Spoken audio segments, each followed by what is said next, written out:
dear Professor Taube, dear Professor Li, dear Professor Spitzley, dear Professor Jin, dear Professor Lin, dear Ambassador Yao, dear guests from China and from other parts of the world, ladies and gentlemen, on behalf of the state government of North Rhine-Westphalia, I would like to welcome you here in Duisburg, right in the center and the industrial heart of Europe. The Minister of Economic Affairs of the North Rhine-Westphalian state government, Gerald Dün, regrets very much that he is not able to be here with you today due to other obligations, but he asked me as his director responsible for foreign trade to express his best wishes for this important conference. It is a great honor for Duisburg and for North Rhine-Westphalia that the 8th annual conference of the Chinese Economic Association, together with the 2nd International Forum on the New Silk Road and Sino-European cooperation, is held in Duisburg, a city with specific connections to China.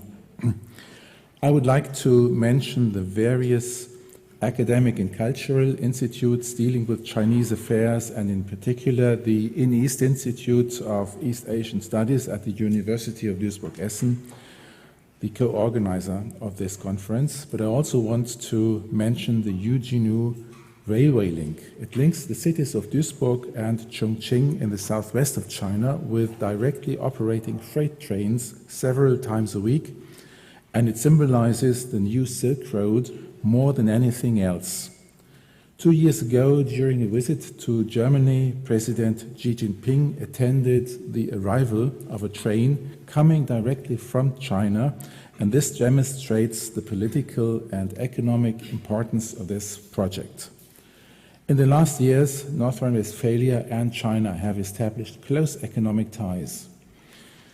North Rhine-Westphalia's exports to China amount to more than 10 billion euro per year, and our imports from China are even higher, with 25 billion euro. Exports and imports combined add up to 35 billion euro, which is about 6% of the total GDP of North Rhine-Westphalia. Since these figures strongly increased in the last decade, one can truly say that trade with China has been a strong stimulus to the North Rhine-Westphalian economy. The already well-established trade links are more and more complemented and partly substituted by investments. The first German companies began to invest in production facilities in China about 30 years ago. Many others, including small and medium-sized companies, have followed. Chinese investments in Germany took off several years later, and we are pleased to see that North Rhine-Westphalia has become a prime target for Chinese investments in Germany and in Europe. Already 900 Chinese companies with more than 10,000 employees exist in our region, and these figures are rapidly growing. This is the highest concentration of Chinese companies in Germany. Chinese companies first started with sales and distribution offices, and this is still their dominant activity, but more and more Chinese companies now turn to R&D facilities, logistics, maintenance operations, and even to manufacturing plants. Or they operate as service providers in the ICT sector. The state government of North Rhine-Westphalia supported the economic cooperation with China by establishing partnerships with 3 Chinese provinces, which now exist for almost 30 years. Our partner regions are Jiangsu province, north of Shanghai, which attracted the bulk of investments from North Rhine-Westphalian SMEs in China, Shanxi province, an important partner for our engineering companies as China's most important coal and energy region, and Sichuan province as the economic center in the west of China, with particular importance for the One Belt, One Road policy. With a total population of 200 million in these 3 regions combined, they represent the diversity of China and its economy. And the NRW Investment Promotion Agency, NRW Invest, has 5 offices in China, in Beijing, Shanghai, Nanjing, Chengdu, and Guangzhou. The NRW government is committed to continue and intensify its economic cooperation with China in the coming years. We encourage SMEs to increase their investments in China in order to strengthen their competitive position in the global market. and we foster activities of our companies in the new Silk Road strategy, which offers new opportunities in construction, in engineering, logistics, and in other industries. We also welcome more investments by Chinese companies here in our region, not only greenfield investments, but also investments in existing businesses. We are well aware that there is a critical debate in Germany about takeovers of German companies in key technologies. But our experiences with Chinese investments in existing companies are generally good.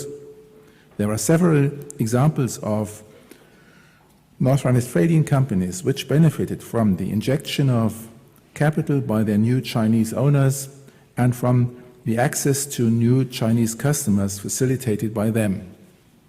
If there is mutual benefit for both sides, there is no reason why we should keep off Chinese investors from our market. But investments and trade with China need a stable and reliable political and legal framework and a level playing field. China must offer the same rights to foreign companies as Chinese companies are offered in Europe and in Germany. In this respect, there is a backlog in China. It is much more difficult, if not impossible, for a European or a German company to buy a Chinese company, particularly a state-owned Chinese company. Although China has made important steps to open up its markets, there is still a lot to do in this area. The openness for Chinese investors in Europe can only persist if foreign companies are granted the same rights in China.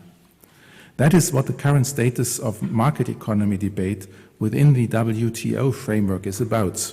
An economy will not simply become a market economy by a political decision or a legal act, but only by a market-oriented behavior and by compliance with the rules of a market economy. Another requirement for a true market economy is the absence of state aids and guarantees which distort competition. In this respect, Duisburg, with its still important steel industry, provides one more good example.